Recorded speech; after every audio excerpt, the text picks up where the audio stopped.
ہمارے ذہنوں میں جو معیارات بیٹھے ہوئے ہیں وہ کیا ہے؟ کامیابی پیسے سے ہے، کامیابی جائیداد سے ہے، کامیابی کاروبار سے ہے، کامیابی شہرت سے ہے، کامیابی اقتدار سے ہے. یہ معیارات ہیں. جو جتنا دولت مند اتنا کامیاب، جو جتنا مشہور اتنا کامیاب، جو جتنا پاپولر اتنا کامیاب، جو حکومت پر پہنچ گیا کامیاب، جس نے بڑا کاروبار جما لیا کامیاب، جس نے بہت جائیداد بنا لی کامیاب. یہی ہے اصل میں ساری بس کی گانٹھ. جو تصور کامیابی کا ہوگا اسی کے مطابق آپ کی بھاگ دوڑ ہوگی، اسی کے لیے جد و جہد ہوگی، اسی کے لیے توانائیاں صرف ہوں گی، اسی کے لیے دن رات کی مشقت ہوگی. یہ ہے اصل شے جس کی یہاں نفی ہو رہی ہے. کامیابی دولت سے نہیں، کامیابی شہرت سے نہیں، کامیابی اقتدار اور طاقت اور حکومت سے نہیں، بلکہ کامیابی ہے ایمان سے، عمل صالح سے، تواصی بالحق سے، تواصی بالصبر سے. آپ غور کیجئے اس نقطہ نظر کا، اس ایٹیچیوڈ کا، یہ جو مینٹل ایٹیچیوڈ ہے اس کا بدل جانا ہی انسانی شخصیت کے اندر انقلاب برپا کرے گا. اب آپ کا نتیجہ کیا نکلا؟ اگر تو دولت سے کامیابی ہوتی تو قارون بہت کامیاب تھا، اگر حکومت سے کامیابی ہوتی تو فرعون اور نمرود بہت کامیاب تھے.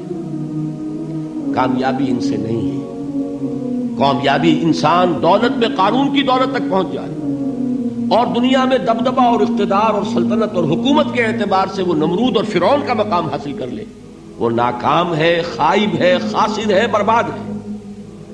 اور ابو ذر غفاری کامیاب ہے، چاہے ان کے پاس کچھ نہیں تھا، جھونپڑی تک نہیں تھی، کوئی گھر نہیں تھا. حضور نے فرمایا ہے اللہ کے کچھ بندے ایسے ہوتے ہیں جو کسی محفل میں جانا چاہیں تو انہیں اجازت نہ ملے، جو کہیں اگر رشتہ کرنا چاہے کوئی ان سے رشتہ کرنے کو تیار نہ ہو، کہیں کوئی سفارش کرنا چاہے تو ان کی کوئی بات ہی نہ سنے. لیکن اللہ کے ہاں ان کا وہ مقام ہے کہ اگر بھولے سے بھی کسی بات پر قسم کھا بیٹھتے ہیں تو اللہ ان کے قسم کی لاج رکھتا ہے. یہ ہے فرق. یہ جان لیجیے اچھی طرح. اس بات کا مان لینا آسان، اس پر سبحان اللہ کہنا آسان، لیکن اس کے مطابق آپ کے اپنے ذہن کا بدل جانا بہت مشکل. اس لیے کہ ہم متاثر ہوتے ہیں اپنے ماحول سے. وہ بڑا محل ہے، دیکھ کر ایک دفعہ جھجری آتی ہے، وہ بڑی سی 20 فٹ لمبی کار سناٹے کے ساتھ آپ کے پاس سے گزر گئی. ایک دفعہ اعصاب کے اندر ارتعاش ہوتا ہے، محسوس ہوتا ہے بڑے یہ نصیبے والے لوگ ہیں، بڑے خوش نصیب، بڑے کامیاب. حالانکہ کچھ معلوم نہیں کہ یہی سب سے بڑی بد نصیبی ہو سکتا ہے کہ یہی سب سے بڑی ناکامی ہو. اگر ذہنوں میں یہ بات بیٹھ جائے کامیابی کس شے سے. یہی وجہ دیکھیے قرآن مجید میں بارہا آپ دیکھیں اولئک هم المفلحون، یہ ہے لوگ کامیاب ہونے والے. آج یہ آپ نے نماز میں وہ آیات سنی، یا ایھا الذین آمنوا ارکعوا واسجدوا واعبدوا ربکم وافعلوا الخیر لعلکم تفلحون. اے ایمان والو، رکوع کرو، سجدہ کرو، اپنے رب کی پرستش اور بندگی کرو اور اچھے کام کرو تاکہ تم کامیاب ہو جاؤ. تو کامیابی کن چیزوں سے ہے؟ یہ ہے سب سے بڑا سبق. یہ ہمارے دل میں اگر بات بیٹھ جائے، ٹھک جائے، تو زندگی بدل جائے گی. صبح و شام بدل جائیں گے، نقشے بدل جائیں گے، بھاگ دوڑ کا رنگ بدل جائے گا، ویلیو سٹرکچر بدل جائے گا.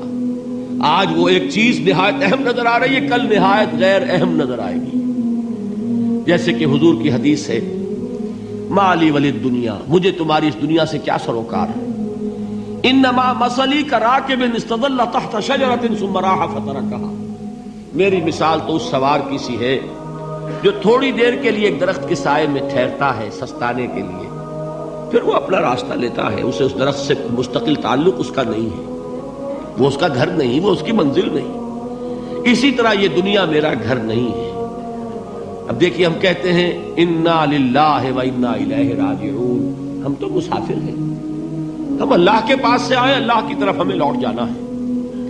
کن فی الدنیا کانک غریب و عابر سبیل، حضور فرماتے ہیں دنیا میں ایسے رہو جیسے کہ تم اجنبی ہو یا راہ چلتے مسافر ہو.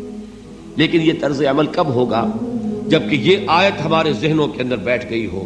والعصر ان الانسان لفی خسر الا الذین آمنوا وعملوا الصالحات وتواصوا بالحق وتواصوا بالصبر.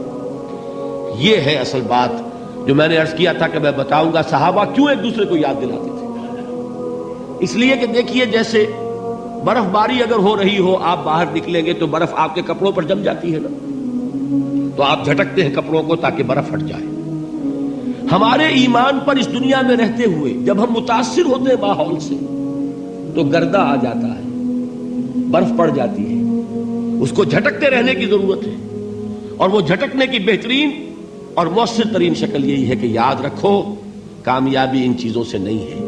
چمک دمک جو ہے دنیا کی، یہ ساری چمک دمک جو تمہیں رجھا رہی ہے، جو تمہیں اپنے اندر گم کیے ہوئے. یہ لفظ گم پر اقبال کا وہ شعر یاد آ گیا کہ کافر کی یہ پہچان کے آفاق میں گم ہے، اور مومن کی یہ پہچان کے گم اس میں ہے آفاق. تم گم نہ ہو کر رہ جاؤ، اس میں مبہوت نہ ہو کر رہ جاؤ، مرعوب نہ ہو کر رہ جاؤ. دنیا ہی کی محبت تمہارے اوپر ڈیرے نہ ڈال دے، تمہارے دلوں کے اوپر مسلط نہ ہو جائے. لہذا تازہ کرتے رہا کرو والعصر ان الانسان لفی خسر الا الذین آمنوا وعملوا الصالحات وتواصوا بالحق وتواصوا بالصبر. پھر یاد کر لو، پھر تازہ کر لو اپنے اس یقین کو کہ کامیابی دولت سے نہیں، کامیابی ثروت سے نہیں، کامیابی اقتدار سے نہیں، کامیابی شہرت سے نہیں، کامیابی جائیداد سے نہیں. کامیابی ہے ایمان سے، کامیابی ہے عمل صالح سے، کامیابی ہے تواصی بالحق سے، کامیابی ہے تواصی بالصبر سے. یہ چار چیزیں ہیں کہ جو کامیابی کے لوازم